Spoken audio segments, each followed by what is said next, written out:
Hi everyone and welcome to Kunride. Now press like and subscribe if you haven't already. One of the best parts of being in the car community is that cars come in all shapes and sizes, and in reality even though your buddy Tom may have a new Mustang bought by his parents,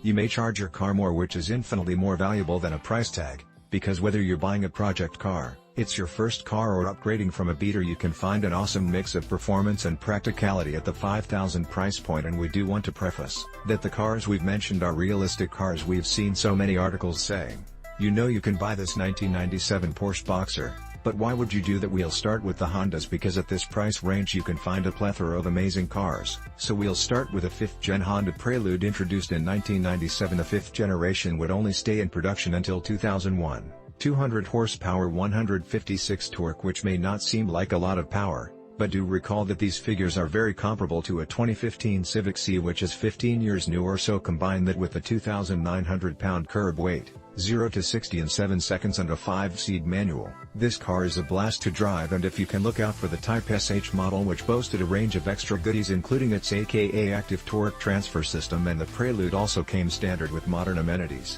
including heated seats, cruise control, a sunroof, and today, depending on where you live, you can generally pick up a clean condition Prelude for around $4,000, so a great deal.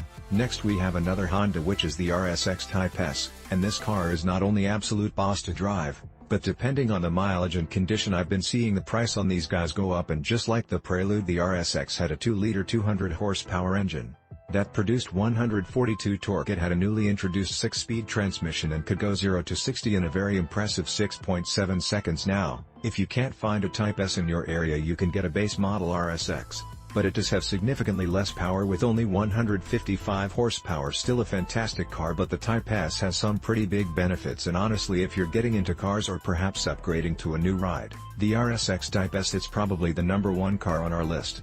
In this price range we came very close to buying a very clean model. Next we have the infamous Dodge Neon SRT4, and if you can somehow manage to find a clean example and love raw dramatic power, well, this car is for you. 220 horsepower, 245 foot-pounds of torque, and 90 of the time while you're driving at least one of your wheels is spinning out. I've had a 2,900 pound curb weight, 0 to 60 in a very impressive 5.6 seconds, and the Dodge Neon is a very raw experience, and it's probably a pretty dangerous car if this is your first car, but it has okay practicality with 4 doors and a 5-speed manual. So if you can find a clean example near you, which is kind of a unicorn, pick it up. They're awesome cars, not the best interior build quality, but again awesome performance. Next with the Mark IV GT, and if you want something that has tuning upside and practicality and realistically a car your girlfriend will like, the GT is the car, as it is definitely the most comfortable ride on this list. It is a blast to drive, 180 horsepower, 173 torque paired with a 5-speed manual, a 2,900 pound curb weight, and 0 to 60 in 7 seconds. And the Mark IV may not be the most sought upon generation,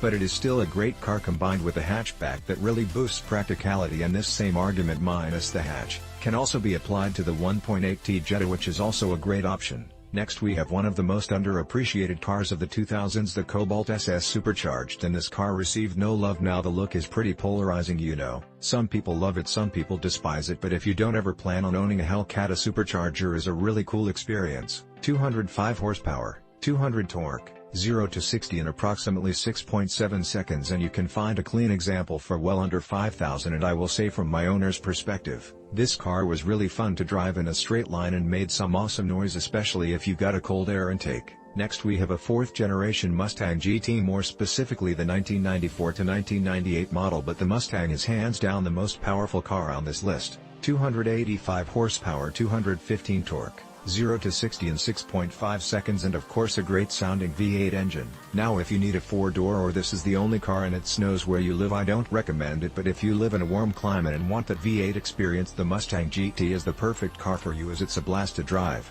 and again makes some awesome noise. And we will end with the legendary and a Mazda Miata. Now over the past decade these cars have been getting more and more sought upon, as they are quite literally one of the best handling cars in history, and they're also how many people, especially on YouTube, have gotten into drifting. Released in 1990, the Miata became an instant icon, as it was a 2-seater nice looking convertible cruiser that was extremely cheap compared to competitors, as it had a base price of $14,000, and what's insane about that is because it turned into an instant classic. I have seen very clean condition 100k Mazda Miatas go for well over $10,000, so it's safe to to say if you don't destroy it you're not going to lose your money. 115 horsepower, 100 torque. However, it only weighed 2,000 pounds, so it was peppy and it went 0 to 60 in 8.1 seconds tied to a 5-speed manual. So what more could you ask for? I mean, maybe a supercharger. And if you're someone who has access to a more practical car or don't live in a winter climate, the Eni Miata is the car that will not disappoint you, especially if you prioritize fun factor versus raw power and want to get into modifying, as the Anime Miata has a great aftermarket and can be an awesome place to start. But anyways guys, what other cars can you name that cost $5,000 or less? And of course, depending on where you live, prices may vary, but the $5,000 price range can still bring you some awesome cars. But anyways, thank you guys so much for watching. Press subscribe if you are already.